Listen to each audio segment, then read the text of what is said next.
Assalamualaikum warahmatullahi wabarakatuh. Salam sejahtera untuk kita semua. Salam sembada. Bagaimana kabar sobat belajar hari ini? Semoga kita semua dalam keadaan sehat dengan tetap menjaga kebersihan diri dan kebersihan lingkungan. Perkenalkan, saya Pak Henry akan menemani sobat belajar mempelajari tentang ekosistem. Perhatikan baik-baik ya. Ekosistem. Menurut sobat belajar, apa itu ekosistem? Sebelum sobat belajar menyimpulkan apa itu ekosistem, perhatikan gambar berikut. Pada gambar terdapat berbagai makhluk hidup dan benda-benda tak hidup di sebuah lingkungan. Ada kawanan gajah yang sedang minum, ada ikan yang sedang berenang, ada pepohonan, ada tanah, ada matahari yang sedang bersinar, dan juga ada air. Itulah yang disebut dengan ekosistem. Jadi, ekosistem adalah interaksi atau hubungan timbal balik antara makhluk hidup dan benda-benda tak hidup di lingkungan tertentu. Jenis-jenis ekosistem. Yang pertama, ekosistem alami. Apa itu ekosistem alami? Ekosistem alami yaitu ekosistem yang terbentuk tanpa adanya campur tangan manusia. Contohnya, ekosistem sungai dan ekosistem laut. Yang kedua, ekosistem buatan. Apa itu ekosistem buatan? Ekosistem buatan adalah ekosistem yang terbentuk karena adanya campur tangan manusia. Contohnya, ekosistem kolam dan ekosistem sawah.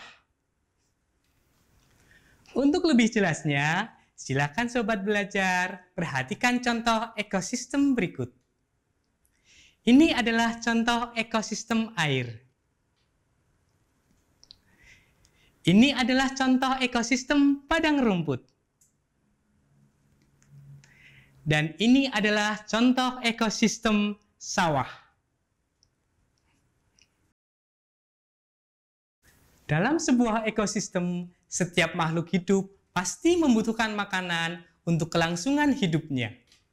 Sobat belajar, kali ini kita akan mempelajari salah satu jenis makhluk hidup, yaitu hewan. Penggolongan hewan berdasarkan jenis makanannya dibedakan menjadi 3. Yang pertama, herbivora. Apa itu hewan herbivora? Hewan herbivora yaitu hewan yang memakan tumbuhan. Misalnya ada kambing, ada kerbau, dan juga ada kelinci. Yang kedua, hewan karnivora. Apa itu hewan karnivora? Hewan karnivora yaitu hewan yang memakan hewan lain atau pemakan daging. Contohnya, ada harimau, ada buaya, dan juga ada ular. Nah, selanjutnya, yang ketiga, hewan omnivora. Apa itu hewan omnivora? Hewan omnivora yaitu hewan yang memakan tumbuhan dan juga memakan hewan lain. Misalnya, tikus,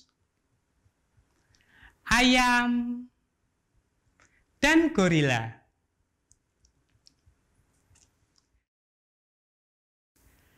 Setelah sobat belajar memahami penggolongan hewan berdasarkan jenis makanannya, tentunya dalam memakan makanannya harus sesuai urutan. Itulah nanti yang disebut dengan rantai makanan. Jadi, rantai makanan adalah perjalanan memakan dan dimakan dengan urutan tertentu antar makhluk hidup. Perhatikan contoh rantai makanan berikut.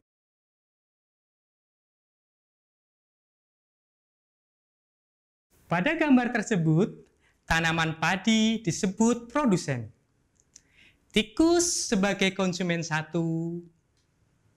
ular sebagai konsumen 2, elang sebagai konsumen 3 atau konsumen puncak, dan jamur sebagai pengurai.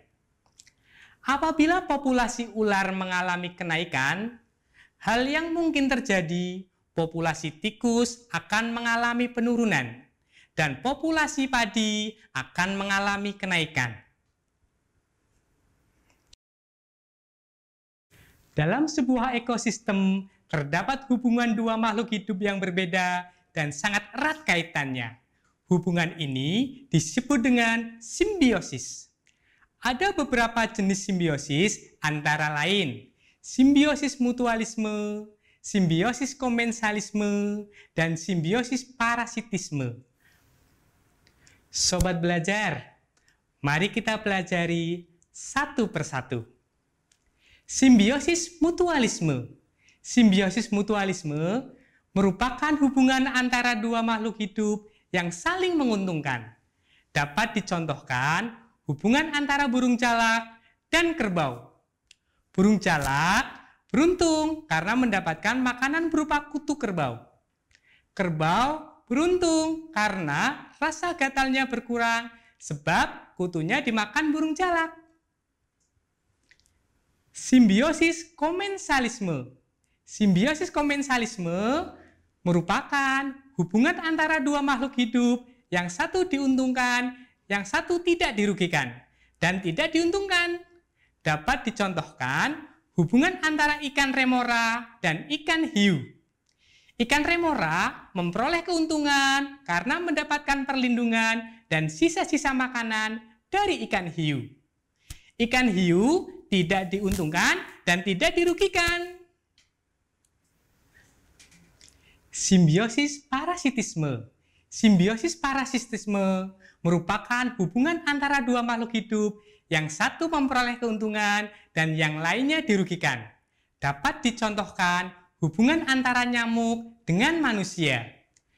Nyamuk memperoleh keuntungan berupa makanan dari darah manusia yang dihisapnya.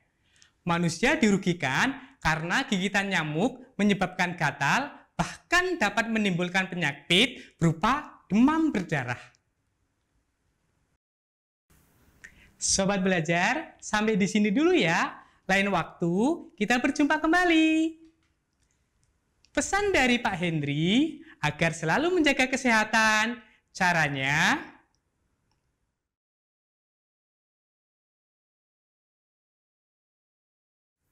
ikuti channel YouTube Sembada Belajar. Jangan lupa like, share, komen, dan subscribe agar sobat belajar tidak ketinggalan materi menarik selanjutnya. Terima kasih. Wassalamualaikum warahmatullahi wabarakatuh. Salam Sembada.